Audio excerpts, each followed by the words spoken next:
আজকে আমরা পার্শে মাছের ঝোল করতে লাগছে পার্শে মাছ, টমেটো কুচি, কালো জিরে, কাঁচা লঙ্কা, নুন, সর্ষের তেল, হলুদ আর চিনি। প্রথমে আমরা কড়াতে সর্ষের তেল দিয়ে নিয়েছি।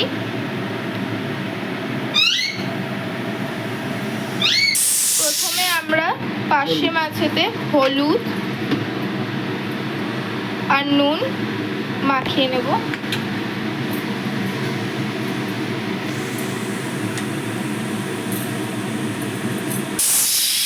এবারে আমরা মাছগুলোকে ছেড়ে নেব,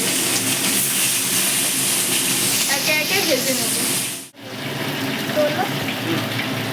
হালকা করে ভাজতে হবে।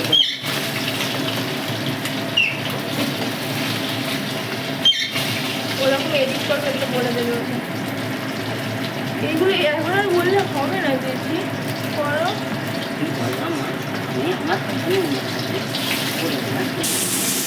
মাছগুলো ভাজা হয়ে গেছে, এবার আমরা তুলে নিচ্ছি।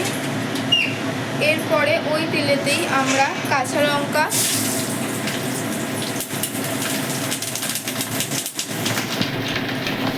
কালো জিরে, টমেটো কুচি, হলুদ গুঁড়ো, পরিমাণ মতো নুন, পরিমাণ মতো চিনি রঙের জন্য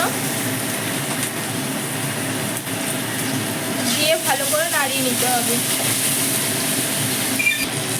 এবার আমরা একটুখানি জল দিয়ে দিচ্ছি।